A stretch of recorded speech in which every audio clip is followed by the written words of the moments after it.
With the 2021 NASCAR Cup Series schedule already released and ready to rumble, I thought I would throw my hat into the ring and take a note from Slapshoes. The 2022 schedule might have several changes added to it, but we will cross that bridge when we get to it. However, I thought it would be best to propose this to NASCAR. Before we get started, I want to clarify a few things. First off, this is not a predictions video. I am going off only on a list of races that I made for my first season of NASCAR Piston Cup Series racing with the playoff system in place and proposing them to NASCAR and other YouTubers. Secondly, I am essentially going to be God Emperor of this schedule and have supreme authority, but I'm always open to suggestions. You can let me know what you think in the comments section after this video is over. Third, this is by no means a copy-paste of Slapshoes' 2021 modest proposal video, even if it may look like it. Please do not send him over to copyright strike me, but he can throw his hat into the ring and offer suggestions as well. The link to his 2021 proposal video will be in this video's description. So, without further ado, now that all of that is cleared up, let's go for a 2022 schedule proposal video for the NASCAR Cup Series.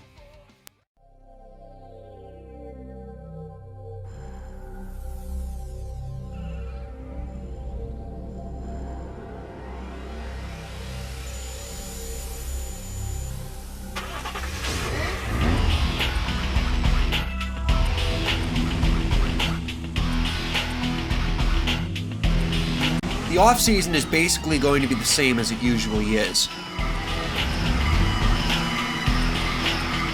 Come February 2022, we begin with Speed Weeks on the week of the 6th. On Wednesday, it's going to be the Busch Clash. However, one of the changes I would make to this would be putting it on a different surface. Instead of using the oval for drafting like they have done in the past, or the road course like they currently have in store for the 2021 Clash, how about we race on the beach course that they ran in the 50s? It'll be interesting to see drivers in the Cup Series race on dirt at Bristol next year, but why not beach sand and a little bit of the street? We can make makeshift grandstands and pit stalls there if we need to. Qualifiers and duels will remain the same on the oval surface at the Speedway. And then on the 13th, we have the Daytona 500 at 12 p.m. Eastern in the event that rain comes in.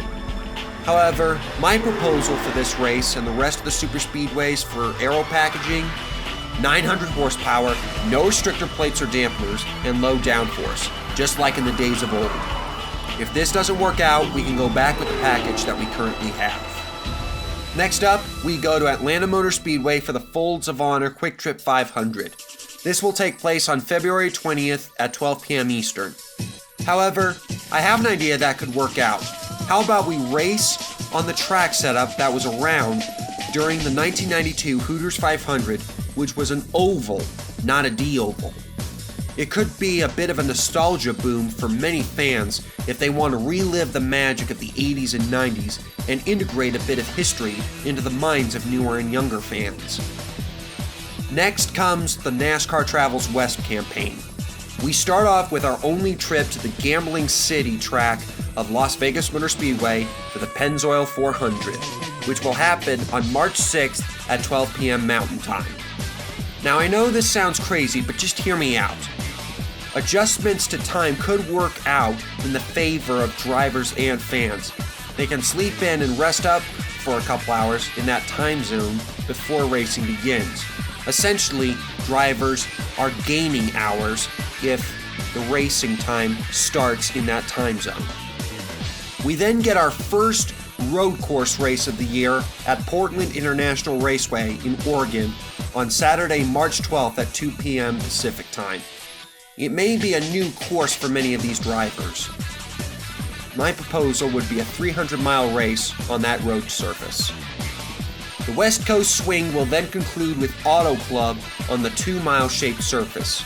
It may not be what the fans want, and it's not what NASCAR has in store for us, but I have always seen Auto Club as a great track that shouldn't be demolished down by 75%. Now I know this won't happen, but here's my suggestion. Instead of going for the half-mile track, how about we diamond grind the track and bring in Daytona and Talladega tires to the track? Perhaps they're slower than what the drivers are accustomed to, but as far as I know, they're grippier and have harder tire compounds. It should be a win-win scenario. Like it? Don't like it? We can try it out, and if it doesn't work, we can go with what NASCAR has already determined it will do. A Martinsville track with Bristol's banking. Again, just because I'm God Emperor of this schedule doesn't mean I'm not open to suggestions or reality. Now there will be some races that will come up on the way back to the East Coast.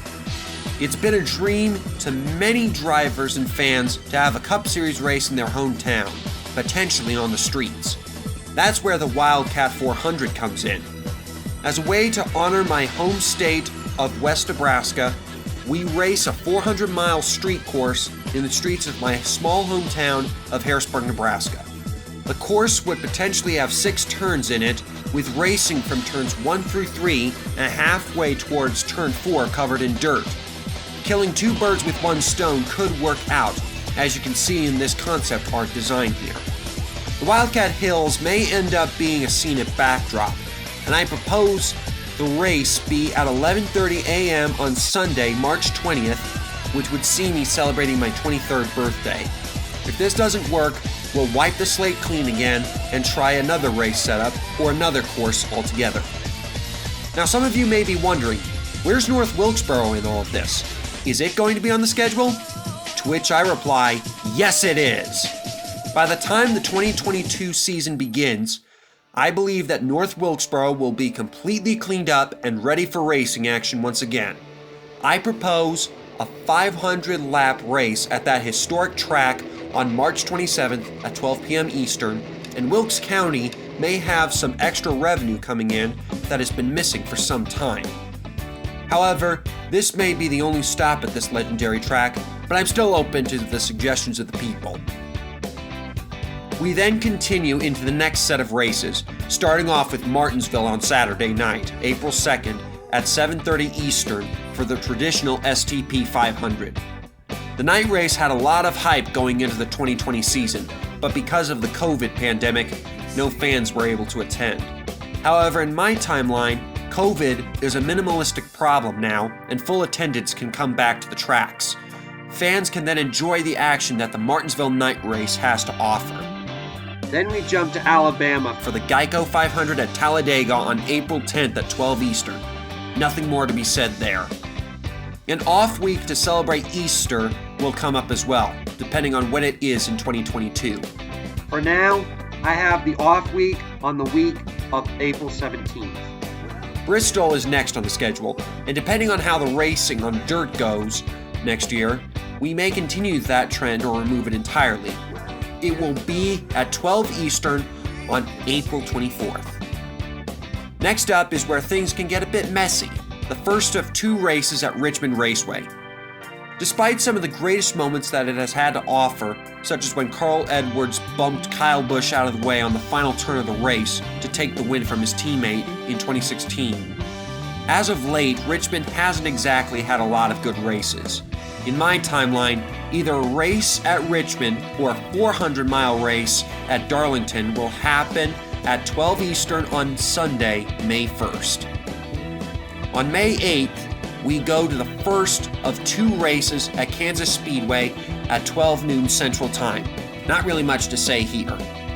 Next up is the All-Star Race and the Open on the weekends of May 15th and May 22nd. The Open will take place on May 15th, with the All-Star Race happening on May 22nd at 7 p.m. Eastern both times.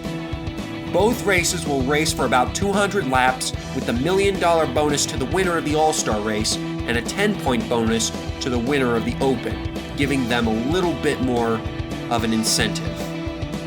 Now, I'm not exactly sure where this could be held, but for now, let's keep it at Charlotte. May 29th is the Coke 600, and that will start at 5:30 p.m. Eastern, provided that Memorial Day is on that day. Now we begin the summer stretch.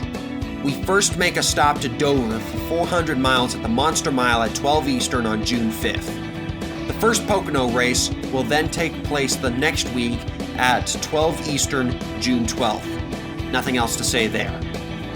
June 19th sees the second to last race for Fox coverage at Michigan for the Ally 400. Once again, it is 12 noon, but it will be at Central Time. Then we go to racing at Sonoma on the last Sunday of the month, June 26th.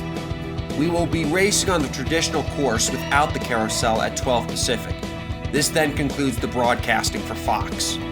Now we return to racing at Daytona, but instead of racing on the weekend of Independence Day, we go racing on Independence Day itself.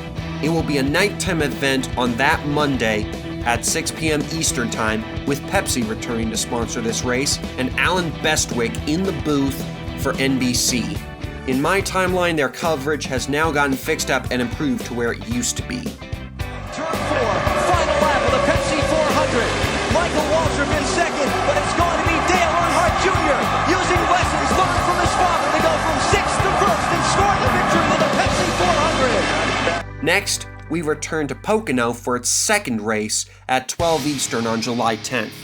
However, if a doubleheader is to come up, as it was extremely popular before the COVID pandemic, we could put it on the 11th of June. It all depends on what the fans want. We then go racing for 98 laps and about 400 miles at Road America on July 17th, 12 p.m. Central.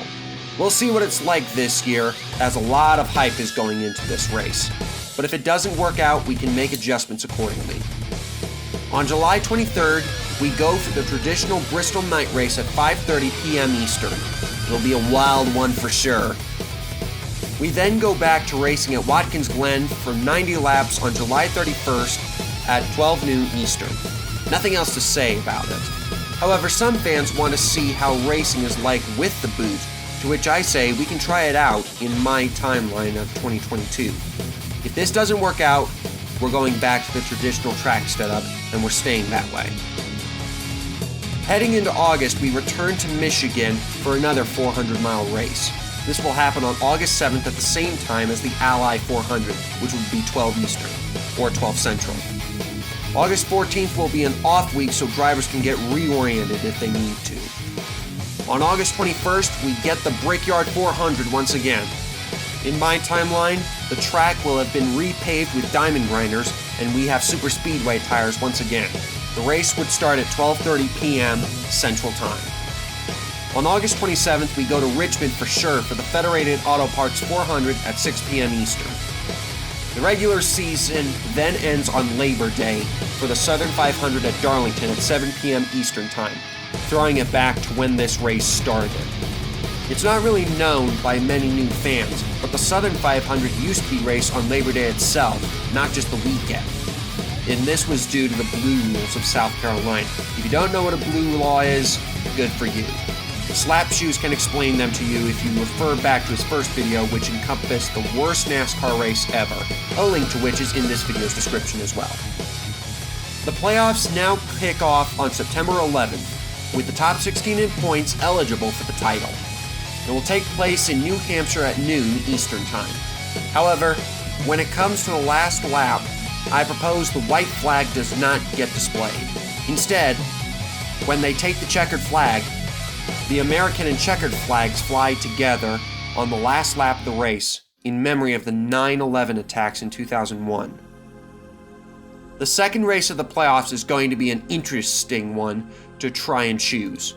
Somehow I'm split on keeping Chicagoland for this race on September 18th or put a 400-mile race at Nashville Superspeedway in its place. The race will start at 12 p.m. Central or Eastern, depending on which track it may be. The round of 16 cutoff race is going to be a survival race as we head into the final Superspeedway race at Talladega. It's a wildcard race, and having it as a cutoff race will intensify the pressure as we start at noon Eastern on September 25th. Then we begin the round of 12 on October 2nd at 12:30 p.m. Eastern for the Charlotte Roval. Pressure's already high for this race for its last 3 runnings, and we should expect a lot of excitement from this race as well. It may not be an elimination race, but I think the excitement is still there. Halfway through the playoffs, we go back to another one of NASCAR's legacy tracks, Rockingham Speedway. For the first time since 2004, it will host a 400-mile race on October 9th at 12 Eastern. The The round of 12 then concludes at Kansas Speedway for the Hollywood Casino 400 at 6 p.m. Central Time on October 15th. This will end up being the second to last night race of the 2022 schedule. Now we get to the round of 8, where things start to come down to the wire. Just like in previous years, we will be racing at Martinsville, Texas, and Phoenix. Martinsville would start at 1 p.m. Eastern on October 23rd, Texas would begin at 12:30 p.m. Central on October 30th, and Phoenix will be the semifinal race at 12 noon Mountain Time on November 6th. Finally, we end the season at Homestead Miami Speedway on November 13th. The top 4 points will have a shot at winning the championship, and we start at 4 p.m. Eastern Time for the championship race on a Sunday night. Now, with all of this being said, I need to address a few more things as well. The playoffs will have the same setup as it did in 2014. We will not have stages, as I think they're stupid and make the races drag on and on. Thirdly, my proposal for the package would be similar to what I had mentioned at the beginning of this video. 900 horsepower and low downforce. No restrictor plates or dampeners at any of the super speedways. However, if we use the same aero package as we did for the Gen 4 cars, that can make it all the better. And now, I want to pass this subject on to you. What would your dream schedule be like? What would your point system be like? What aero packages for the cars would you like to see in your 2022 season? Be sure to let me know in the comments. And while you're at it, be sure to like this video and subscribe to my channel for more great content like this. And until next time, we'll see you around.